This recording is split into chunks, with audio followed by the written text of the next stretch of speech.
Welcome back dito sa channel natin. Muli tayong nagbabalik dito sa Loton sa Maynila. Update natin ang iba't ibang mga projects na ginagawa dito. May bago na rin tayong balita tungkol sa restoration ng Manila Central Post Office Building. So ayan guys, sa likod nito itatayo yung bagong Riverside Park. Pero sa ngayon medyo mabagal pa yung progress.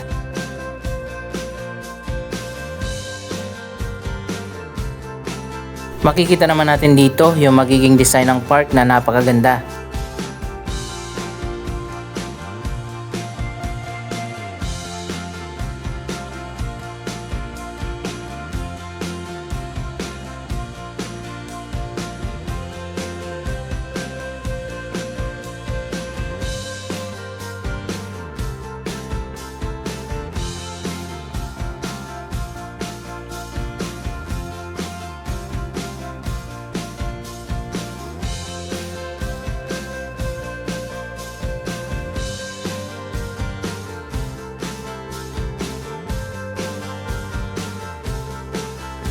Sana talaga maitayo na yung bagong Riverside Park dito.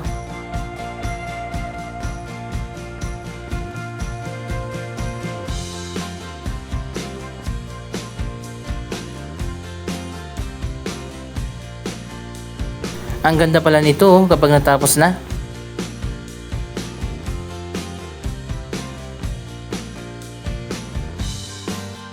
Nagkaroon din ng minor renovation dito sa Loton Pasig River Ferry Terminal. Malapit na rin pala ang reopening nito. Last year sinara yung Pasig River Ferry Terminal dito para bigyang daan ang construction ng Pasig River Esplanade Phase 4 na ngayon ay tapos na. Ang Phase 5 naman kasama ang bagong Riverside Park sisimulan pa lang.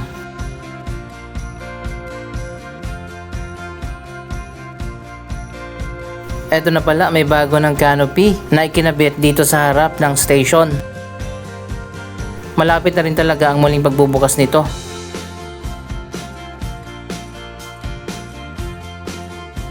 Para sa mga sumasakay ng Pasig River Ferry na libre pa rin hanggang sa ngayon, dito yung babaan kapag sasakay ka na ng ferry.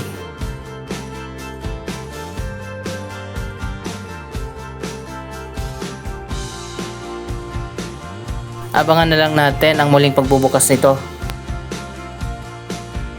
Samantalang isa pang proyekto na na-delay ng sobrang tagal na, ito naman ang River Lane Bridge na magko-connect mula dito sa Loton papunta doon sa kabila sa may Quinta Market sa Quiapo.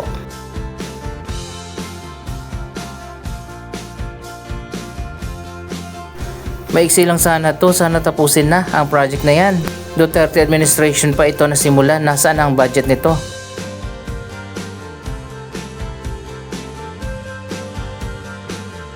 Ang project na yan ay isang modern elevated pedestrian bridge. Ito na magiging shortcut mula dito sa Loton papunta ng Quiapo at hindi mo na kailangan pang dumaan dito sa Quezon Bridge.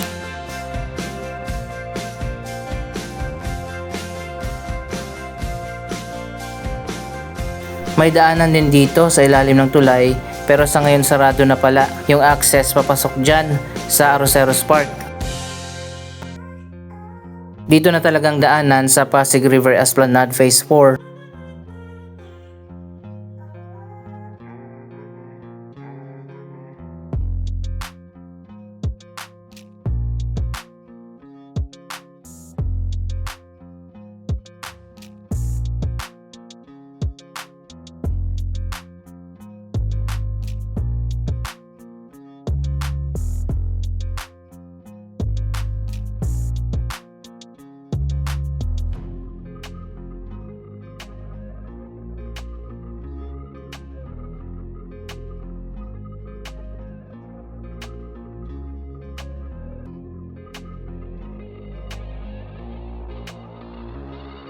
Ang hinihintay natin na masimulan ang Phase 5.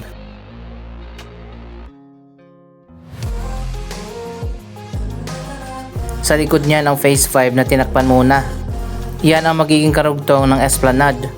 Silipin natin, tingnan natin kung nagsimula na ba. So ayan guys, ganun pa rin, hindi pa nasimulan ang Phase 5.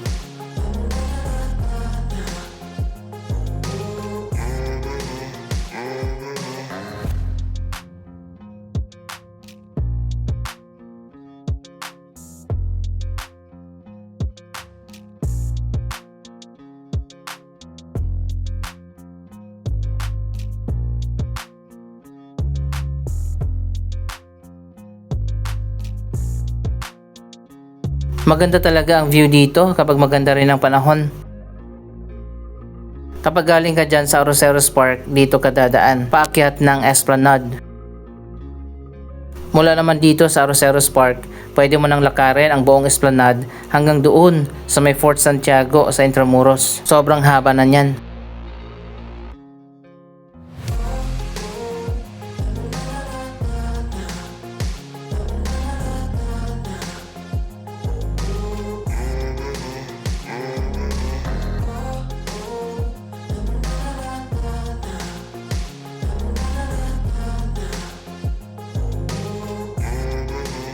Dito naman sa gilid, inilagay na ang poster ng Pasig River Urban Development kung saan magtatayo nga ng iba't ibang mga projects sa mga specific areas.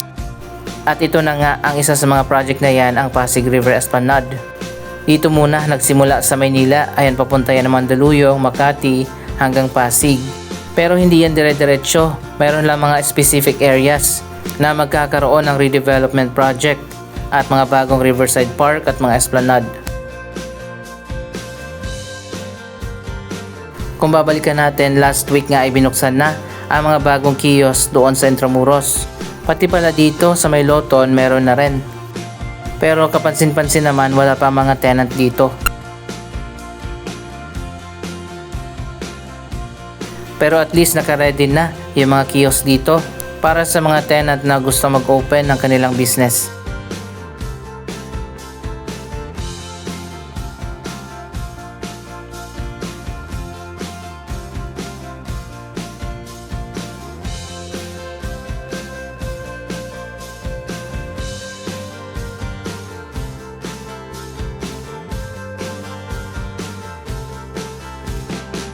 May isang naka-open dito, ayan makikita natin, ganito siya kalawak. May tubig na rin at kuryente. Dito naman sa harap pwedeng ilagay ang signage.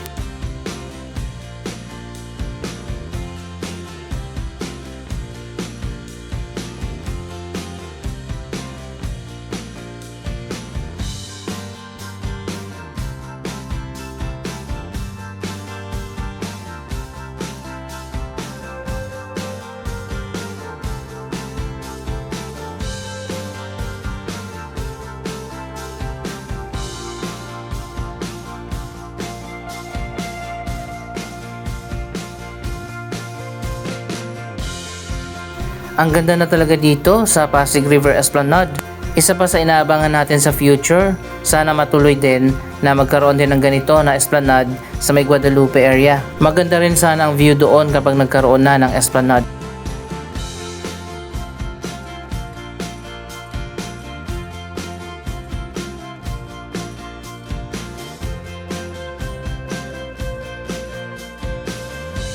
Magkakaroon din ng mga riverside project at esplanade sa ilang bahagi ng Mandaluyong at San Juan, pati na sa iba pang areas ng Pasig. Along the river yan ha, katulad nito. Maglalagay din ng esplanade dyan sa likod ng Circuit Makati, pati na bagong ferry terminal. Medyo bumagal ang construction dito sa bagong Riverside Park.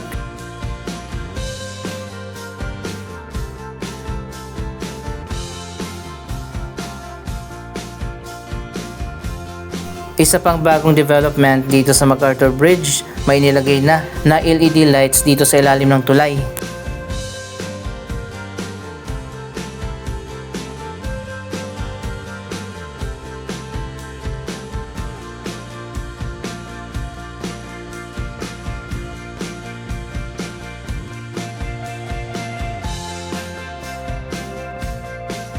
Magiging maganda na pala dito sa ilalim ng MacArthur Bridge sa gabi kapag binuksan na itong mga bagong pailaw. Ayan guys, tapos na pala dito sa kabila. Hanggang doon na yan sa kabilang dulo.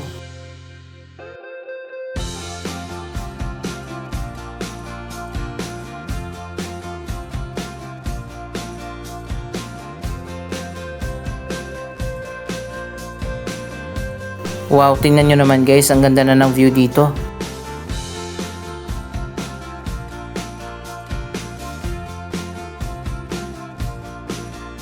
Dito pala sa baba ng Esplanade, meron pa mga extra na mga kiosk. Ito naman yung ilalagay doon sa bagong Riverside Park sa may Loton kapag natapos na yon.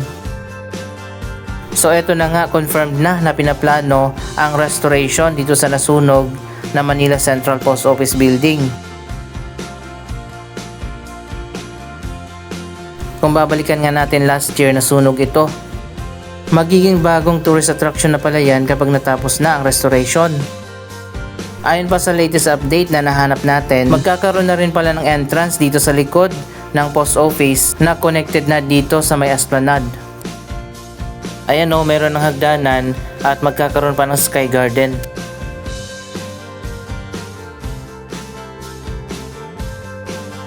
Tatlong museum pala ang magbubukas dyan. Sa ground floor ay magiging Postal Museum.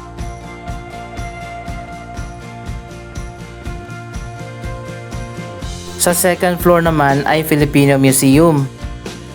At sa fourth floor ay magkakaroon ng Law Museum.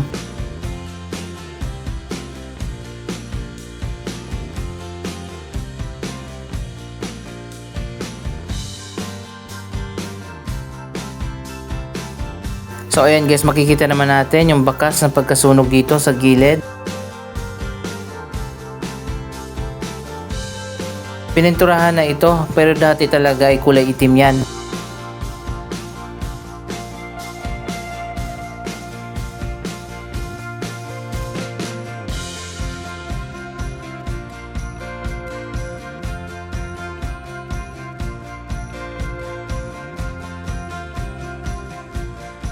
Sana hindi lang restoration ang gagawin dito, pati na clean up. Sobrang dumi dito, sobrang baho.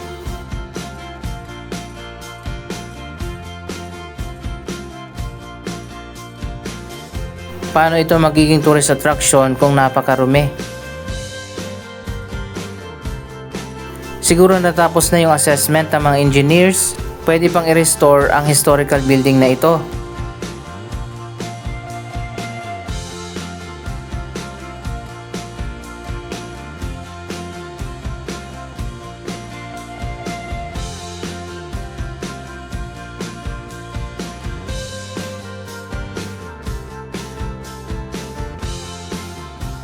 Ayan doon sa taas, makikita naman natin yung bakas ng sunog.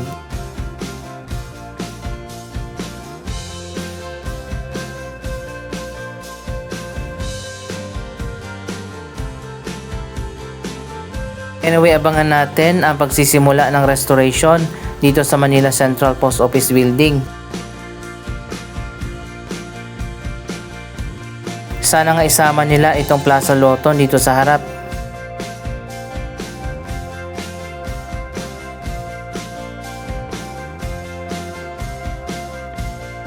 Sobrang dumi kasi dito, sobrang baho. Eto, papakita ko sa inyo yung tubig dito sa may fountain. Parang toxic waste, nakakatakot. Marami kasi dito ang naglalaba, naguhugas, naliligo. So dapat talaga baguhin nila yan. Isa pa sa dapat gawin nila, i-renovate na itong magkabilang side ng park. At isarado na yan katulad ng ginawa sa Mehan Garden. National government pa lang namamahala dito sa Plaza Loton at hindi ang City of Manila, kaya pala napabayaan na ito.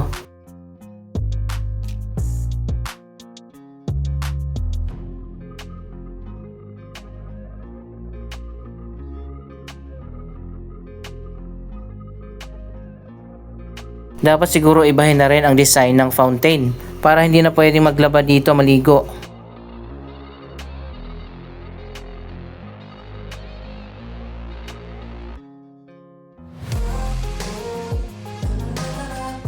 Ipinapakita natin ito for awareness para makita naman ng lahat na ganito na ang sitwasyon dito sa Plaza Loton. Nasa sentro pa naman ito ng Maynila.